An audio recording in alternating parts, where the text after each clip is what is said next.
This is a Dancing Lilies quilt. You may have seen my tutorial for the Lilies on Parade quilt, and this quilt uses the very same block, just in a completely different layout. The effect of this layout is a fun geometric pattern. Follow along with me and I'll show you every step of the process. We're going to make a wall hanging with the Dancing Lilies pattern. Here are the fabrics I'll be using. These are all pulled from my stash. We're going to start off making half square triangles using the 8 at a time method. We'll draw 2 lines diagonally from corner to corner on the wrong side of the lightest color fabric. We'll put the fabric squares together, right sides together, and we're going to sew a 1/4 inch away from those marked lines on each side of the line. Now we're going to cut on the marked lines. Then we'll cut those resulting 4 triangles in half again through the middle, and we'll have 8 half square triangles. We will press the seam allowances open and we're ready to trim. A couple tools that are useful for trimming are a rotating cutting mat and a square ruler with the diagonal lines marked. We line up the diagonal line of the ruler with the seam of the half square triangle and trim the edges, making sure the seam runs right through the corner of the trimmed block. We'll trim all of our HSTs and complete all of the half square triangles in the color combinations called for in the pattern. Now we'll make some half rectangle triangles. We're going to draw a line on the wrong side of the lightest color fabric rectangle from corner to corner.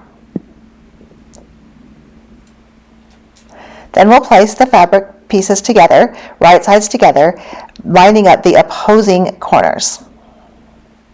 We're going to sew a 1/4 inch away from the marked line on both sides of the line. Cut on the marked line, and we'll press the seam allowances open. Now you can see, no matter which way I turn this block, the seam runs in the same direction. If we want to make a block where the seam runs the other direction, we have to start out marking our line in the opposite direction.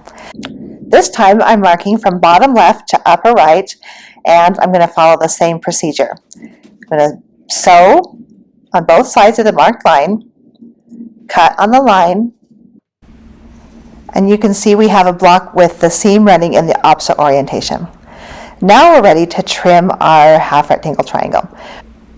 We're going to take a quilting ruler and mark the desired size onto the ruler with tape. Then we're going to take a Sharpie and we're going to mark a small dot 1/4 inch in from each corner. This is the seam allowance line. After we've marked those dots, we're going to line up the dots with the seam of the HRT.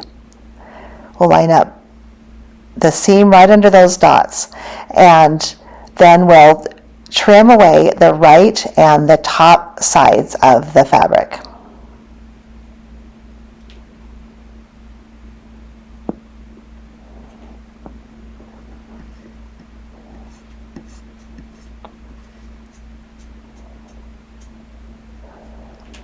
We're going to rotate the block, line up the left and bottom sides with the taped lines, and again line up those dots with the seam line, and then we'll cut again the right and the top sides.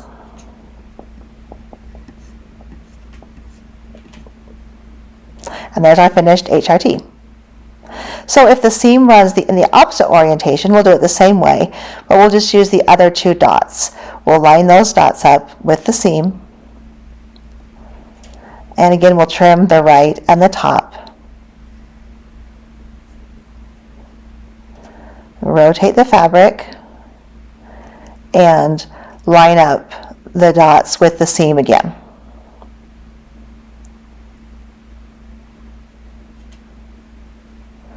Now, if you've trimmed your HRT correctly, you'll notice that the seam does not run right directly through the corner of the block. There's a little bit of a gap there. But when it's sewn into the quilt, the seam will run right through the corner and you'll have a perfect point. With our HSTs done and our HRTs done, we're ready to assemble our flower blocks. We're going to put them together in rows like this. So now I've completed the top row. Press the seam allowances open. We'll move on to this middle section. We've completed these 2 rows. Press the seam allowances open. Now I'm going to sew them together. Press it nicely. And now I'm going to sew this HRT together. Now be careful here. I can tell you how many times I've sewed them in the wrong orientation, the wrong one, in the wrong place. So watch the pattern carefully to sew the right HRT in the right orientation. Now we have this section done. Pressed nicely. We're going to sew the bottom row together. And then we can sew our 3 sections together. And then press our seam allowances open, and we have our flower block all completed and nicely pressed. For the wall hanging sides, we need 4 flower blocks. We arrange them like this, and then we're going to insert the sashing pieces in between. And we need a little square in the middle. I'm trying to decide which fabric I want, and I think I decided on the lighter pink. Now we're going to sew these together in rows. The rows are now sewn and pressed open. The seam allowance is pressed open, and we're going to attach them together in one piece. Press everything, all the seam allowances open at this point. Now we're ready for the borders. We'll sew the side borders on first. And this time we're going to press the seam allowances towards the border.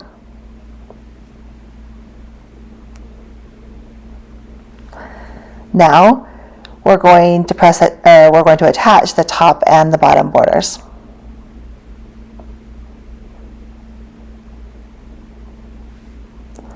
And again, we'll press the seam allowances towards the border. And we have a finished quilt top. Thanks for joining me for this tutorial. I'm Lisa Lund from Shadow Valley Quilts. You can pick up your own Dancing Lilies pattern at shadowvalleyquilts.com. We'll see you next time. Bye-bye.